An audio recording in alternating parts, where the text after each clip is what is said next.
Hello दोस्तों, स्वागत है आपको अपने YouTube channel Shatrughan teaching centre में। दोस्तों, यह जो वीडियो है सभी परीक्षाओं के लिए रामबाण की तरह काम करेगा, क्योंकि इस वीडियो में फिजिक्स यानी भौतिकी चैप्टर के प्रकाश लाइट का 180 प्लस प्रश्न को, जो ऑब्जेक्टिव प्रश्न है, उसे मैं हल करके आपको दिखाऊंगा। दोस्तों, ये सारे ऐसे प्रश्न होंगे जो रेलवे में कई बार पूछे गए हैं ये प्रश्न, और आगे भी पूछने की संभावना है। क्योंकि दोस्तों, साइंस के कोई भी प्रश्न ऐसा बचा ही नहीं है जो नहीं पूछा गया है। तो बस आप इस वीडियो में बने रहिए और फिजिक्स के सभी प्रश्नों पर अपना जो है अधिकार कर लीजिए। चलिए वीडियो स्टार्ट करते हैं। दोस्तों, वीडियो का पहला प्रश्न है, किस साल में ओले रोमर ने इतिहास में पहली बार प्रकाश की गति को मापा था? तो रोमर ने पहली बार प्रकाश की गति को 1676 ईस्वी में मापा था। दोस्तों, प्रश्न ज़्यादा है, एक ही वीडियो में मैं कवर करने वाला हूँ, इसीलिए यह वीडियो थोड़ा सा लंबा हो सकता है, लेकिन लाइट चैप्टर का सभी प्रश्नों का जो है आपका अध्ययन इसी वीडियो में हो जाएगा। इसीलिए मैं ऑप्शन को ना पढ़ते हुए मैं सीधे जवाब दूंगा, आपको ऑप्शन पढ़ने की टाइम दूंगा। ठीक है, चलिए दूसरा प्रश्न है, प्रकाश का वेग सर्वप्रथम किसने मापा? दोस्तों, प्रकाश का वेग सर्वप्रथम रोमर ने मापा था। यहाँ पे आंसर सी होने वाला है। चलिए अगला प्रश्न है, प्रकाश विद्युतीय प्रभाव किसने खोजा था? दोस्तों, प्रकाश विद्युतीय प्रभाव अल्बर्ट आइंस्टीन ने खोजा था। आंसर बी हो जाएगा। चलिए अगले प्रश्न की ओर चलते हैं। दोस्तों, अगला प्रश्न है, आपके स्क्रीन पे नज़र आ रहा है, चौथा प्रश्न है, वाई फोकल लेंस का आविष्कार किसने किया था? ये बताना है, वाई फोकल लेंस। दोस्तों, ऑप्शन पढ़ने के लिए मैं टाइम दूंगा, आप देख सकते हैं, और मैं इसका जवाब डायरेक्ट रूप से दूंगा। जैसे इसका आंसर बी होने वाला है, बेंजामिन फ्रैंकलिन। थोड़ा सा फास्ट बताने के लिए मैं ऑप्शन को नहीं पढ़ूंगा, मैं डायरेक्ट आंसर आपको बता दूंगा।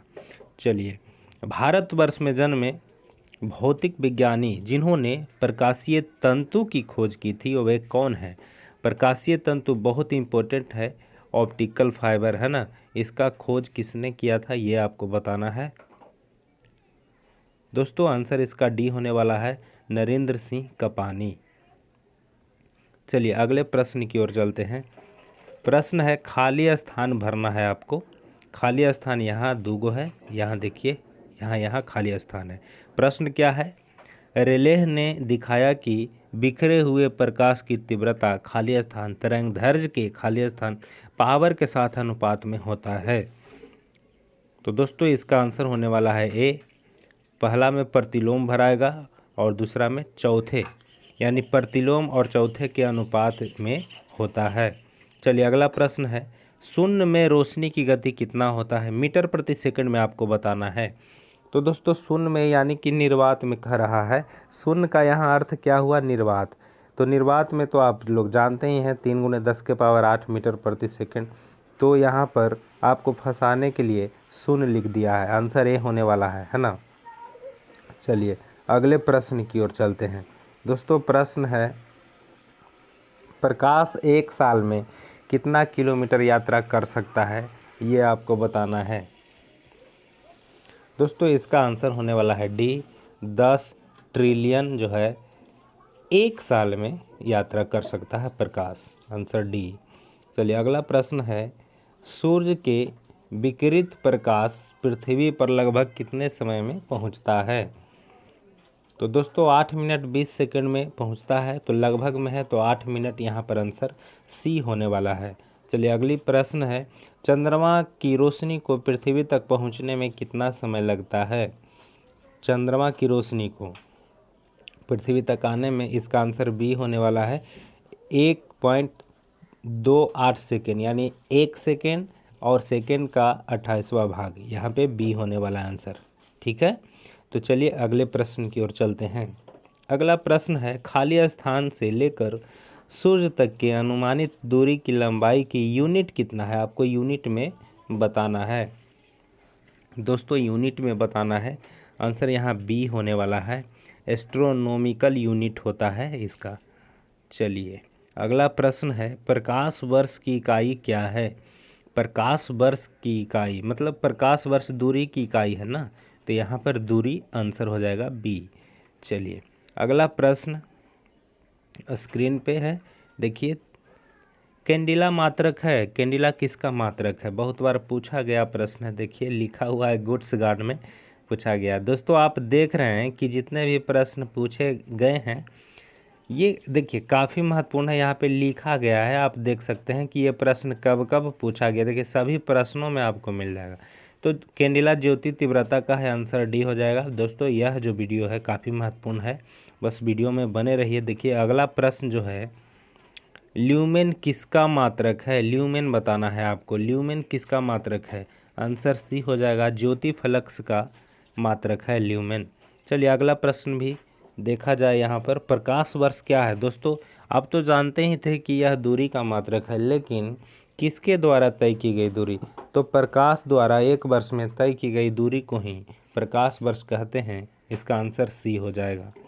चलिए अगला प्रश्न है, किरणों के लंबवत रखे प्रति इकाई क्षेत्रफल प्रति सेकंड पर आपतित किरण प्रकाश की मात्रा कही जाती है ना। क्या कह रहा है, किरणों के लंबवत रखे प्रति इकाई क्षेत्रफल प्रति सेकंड पर आपतित प्रकाश की मात्रा कही जाती है, क्या कही जाती है ये बताना है। दोस्तों ये दीप्ति तीव्रता होता है इसका आंसर। देखिए सहायक लोको पायलट में पूछा गया है।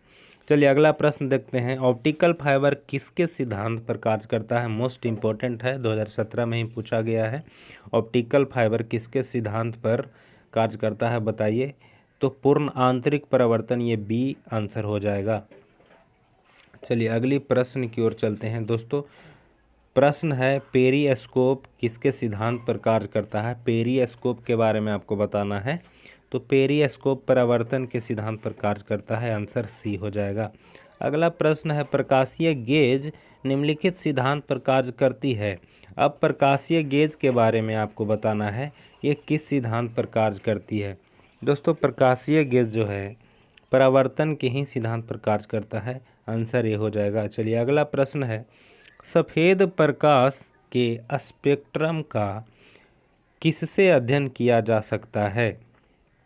सफ़ेद प्रकाश के स्पेक्ट्रम का किससे अध्ययन किया जा सकता है, ये आपको जवाब देना है। दोस्तों यहाँ पर आंसर है डी, स्पेक्ट्रोस्कोप से, है ना, स्पेक्ट्रोस्कोप से।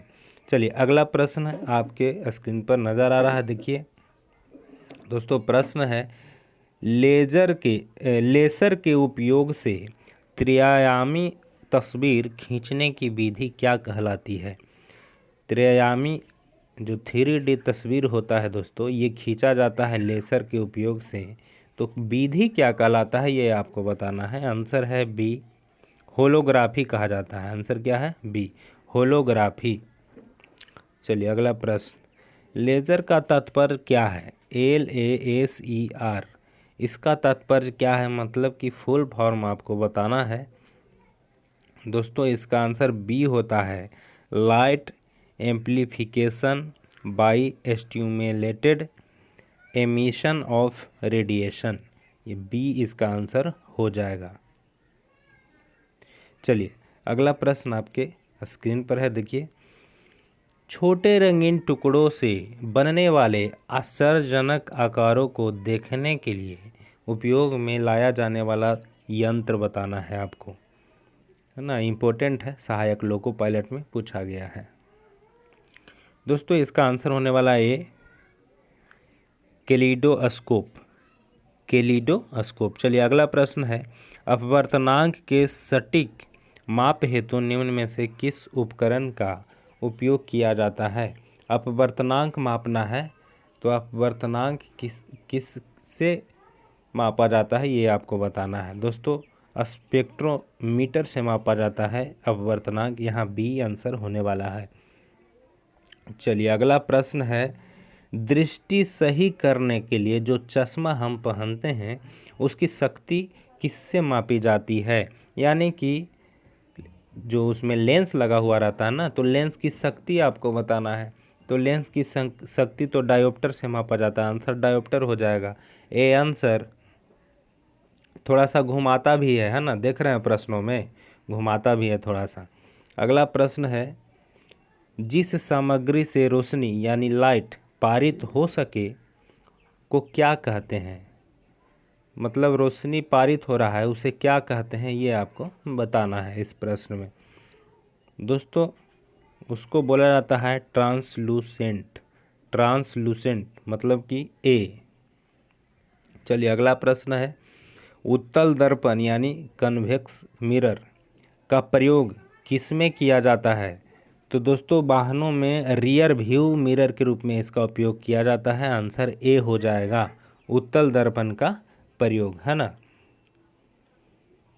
चलिए अगले प्रश्न की ओर चलते हैं। दोस्तों प्रश्न है, अवतल दर्पण के सामने में यदि पदार्थ वक्ता केंद्र पर रखा जाता है, कोई वस्तु जो है वक्ता केंद्र पर रखा जा रहा है, तो उसका बिंब कहाँ बनेगा? वक्ता केंद्र यानी सी पर रख रहा है वस्तु, तो इसका बिंब कहाँ बनेगा ये आपको बताना है दोस्तों। तो वक्ता केंद्र पर ही बनेगा, आंसर इसका बी ही हो जाएगा कि अवतल दर्पण में यदि वक्ता केंद्र पर रखा जाए तो वक्ता केंद्र पर ही प्रतिबिंब बनेगा, है ना। तो दोस्तों चलते हैं अगले प्रश्न की ओर। एक अवतल दर्पण की नाभि दूरी निर्भर करती है, नाभि दूरी किस पर निर्भर करती है ये बताना है आपको। तो नाभि दूरी होता क्या है दोस्तों, है ना।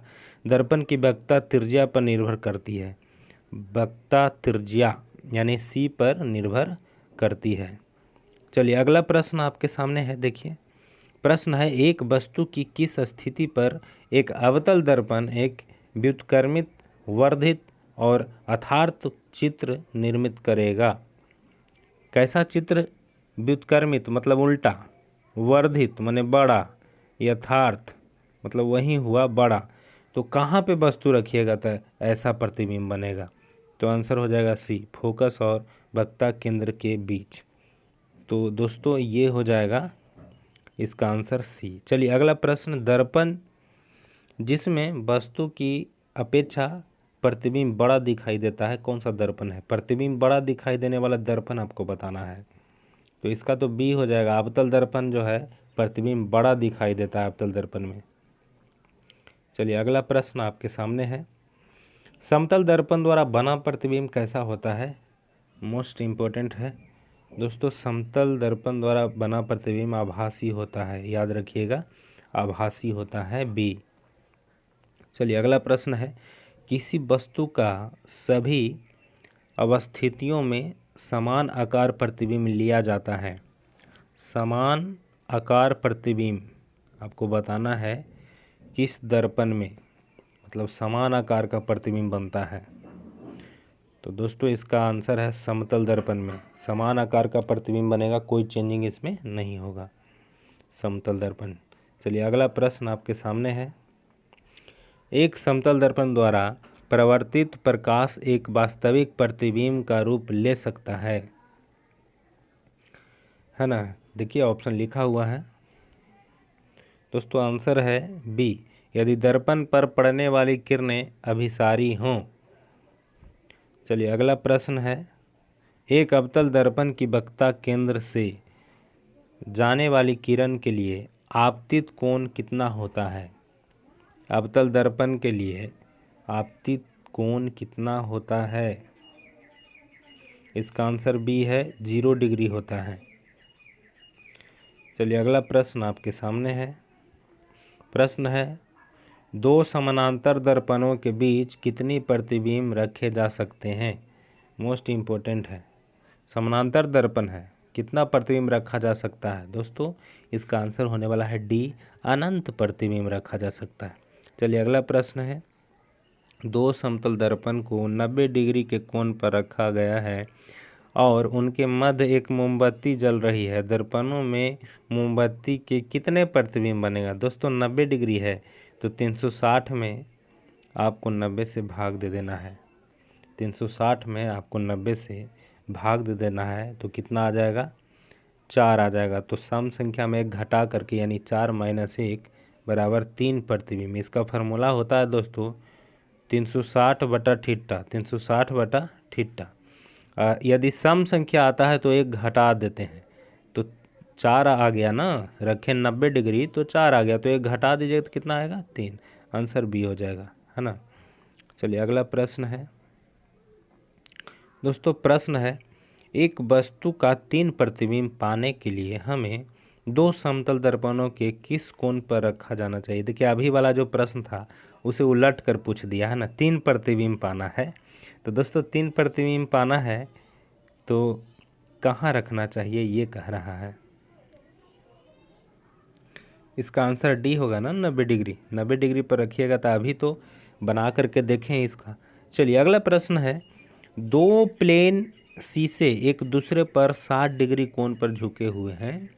यदि इनके बीच कोई वस्तु रख दी जाए तो कितना प्रतिबिंब बनेगा। दोस्तों 360/60 कीजिए ना, कोण 60 है ना। तो ये 6 6 अच्छा 6, ये तो सम आ गया, एक घटा दीजिए तो 5। आंसर 5।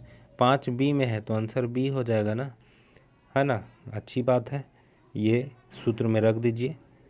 चलिए अगला प्रश्न आपके सामने है, 1.5 मीटर लंबे व्यक्ति को अपना संपूर्ण प्रतिबिंब देखने के लिए आवश्यक दर्पण की न्यूनतम लंबाई कितना होगा। तो दोस्तों आधा लंबाई की दर्पण चाहिए, है ना। आधा लंबाई की दर्पण चाहिए तो इसका दुगना कर दीजिए तो आंसर आ जाएगा। नहीं, आधा कर दीजिए ना, चूँकि व्यक्ति है 1.5 मीटर का, व्यक्ति के मीटर का है 1.5 मीटर का, तो इसका आधा लंबाई का दर्पण चाहिए। आधा लंबाई का दर्पण चाहिए देखने के लिए, तो आधा कीजिएगा तो 0.75 मीटर आंसर हो जाएगा सी।